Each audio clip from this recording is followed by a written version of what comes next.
I remember it was the late spring of 2020, and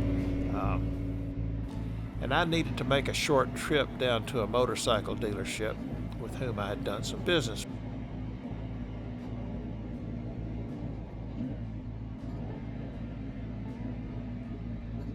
I had 4 or 5 bikes at the time, and because the tool roll and the compressor and tire repair stuff were already in one of the big tusk panniers on my Africa Twin, I said, that's my ride. And I had recently bought a Harley-Davidson Sport Glide from Boswell's, and never being one to leave well enough alone, had a stage 1 kit installed on the bike to make it breathe a little better. I had been riding around with the check light engine off and on. Well, it was off and on. I'd been told that the brain on the bike was going to take a minute or so to learn the new mapping for the fueling, or whatever that means. And I heard them say that, and I just felt like my bike may have been on a short bus or something. It wasn't learning as quickly as I thought it should. And so I meant to go down to Boswell's and ask Justin. Justin is Bubba's exemplary service manager and very patient with me, I must say. I wanted to ask him about what was going on with his light.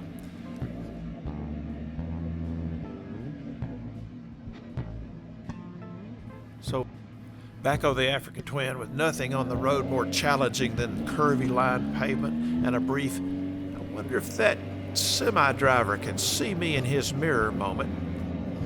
As I pulled into Boswell's, I spied a whitish shady spot at the end of the row, and I took that one.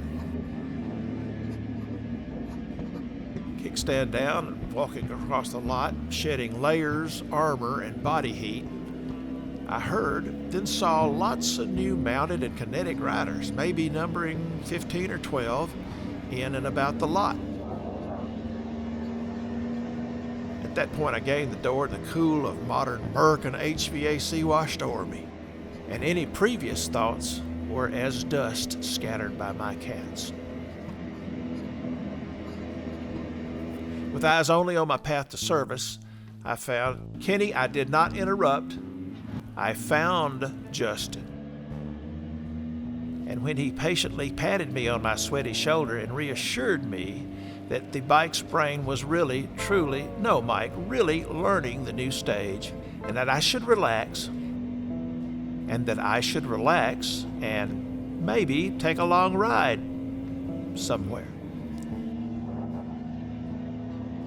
Listening to Justin's calming voice, I declined the offer of a soothing cocoa and said, "See ya," to Justin's departing holler. In retrospect, I'm not certain, but he seemed a little down. It seems to have come over him when I shouted, to get his attention, "Hey!" I have to say, though, he seemed to brighten up as I was fixing to leave. I'm sure it was nothing. I'm sure it was nothing.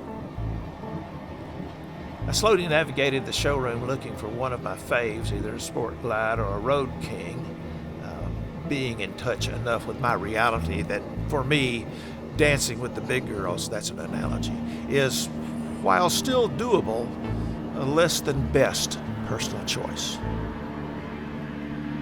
Pausing just long enough to be reminded of how proud Willie G is of his wares, and fending off a salesperson of each gender, I was able to, in passing, oogle some swag before I hit the exit. Out the door and looking up the slight hill towards my bike, there was a group of folks gathered under the shade, close to my Africa Twin. They were apparently the just arriving group riding assorted glides I had noticed before going inside.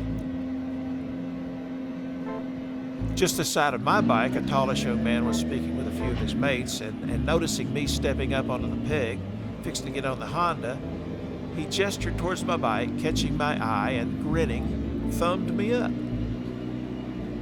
We all like getting thumbed up, whether online or in reality. Thumbs up is a good thing. With me continuing to toss a leg, I grinned back, and before turning away to rejoin his ride, looking me in the eye, he cordially said, "Ride well." Ride well. I was bestammered at his words, my reply being a mucho lame, something like, You too, good buddy, ride good on the road trip, safety first. I don't really recall what I said. My mind was musing heavy on the man's benediction. Ride well. In my memory of the meeting, I hear him, and his words were not exclaimed or proclaimed. It was not a mandate, just a flat statement. Debate was neither required nor desired, and where I finally landed was that the words were a wish, or maybe a prayer.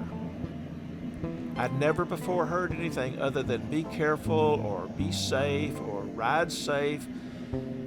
Maybe the occasional nihilist, don't die, or don't. So to hear the mostly sane wishes so succinctly put, everything you need and nothing you don't, wrapped up in a short missile that shocked, awed, and inspired me, this was unique. Ride well. That's it. Mic drop, kickstand up, and motor off smoothly. Into the reality of traffic, infrastructure, erosion, weather, operator errors, septuagenarian existentiality, and etc. All of which brings me to this self-directed question. How does ride well impact the way I ride?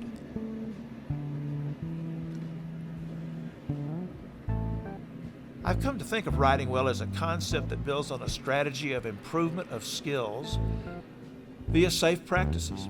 If I'm on a short trip through a local park in the middle of a weekday, I'll practice U-turns, figure eights, practicing all the techniques of clutch friction, zone riding, rear brake, counter leaning, counter steering, remembering to always look before considering maneuver that uses any part of another lane or results in a lane change. Wait a minute, I'm a robot.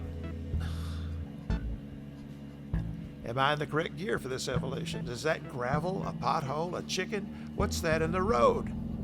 There's a lot going on. There's a lot going on when we ride well. Riding well consists also of the stuff we do when not actually riding. Chain a flopping? What's the pressure in that squishy looking front tire? These brake rotors probably shouldn't float quite that much.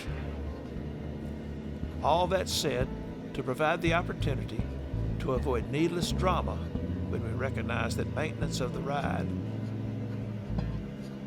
is a large part of that ride well concept. Sometimes I think of riding well as the juggling act come knife fight in a phone booth that is safe navigation through whatever situation is encountered. 45 years ago, a SEAL of my acquaintance stated, not realizing that his words are germane to a lot. That young machinist mate second class told me when I was presented with an obstacle I didn't think I could surmount. He said, persevere, adapt, overcome. I reckon if I need a broad yet succinct definition of ride well, those three words will do till better comes along. What happens when we ride well? Maybe we live because we avoided the danger before it became one. Maybe we missed those grass clippings or that cavernous pothole. We looked and saw the head of that screw poking out of our usually rear tire while readying the pump to ensure tire pressure is correct. Chain dry and with kinks? Nope, because we pay attention. Pay attention. Now we're on to a strong connection with the ride well concept. Riding well is maybe a function of several different factors.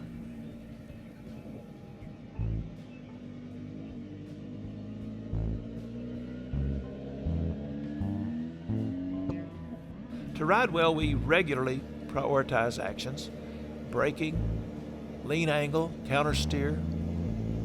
We do that resulting from paying attention.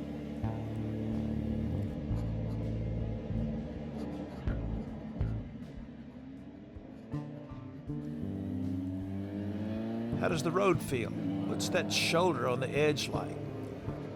That car is pretty close to tailgating. Where's my escape route if he tries to maim me?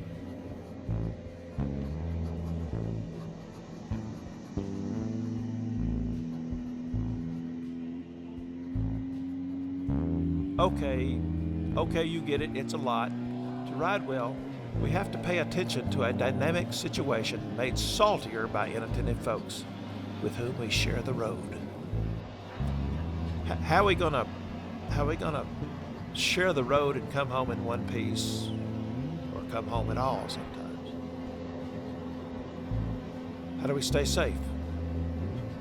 How do we ride well?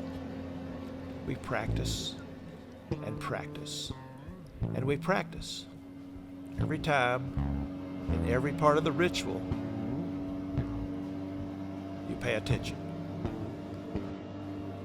Knowing the details of what's going on around you will help and maybe save you.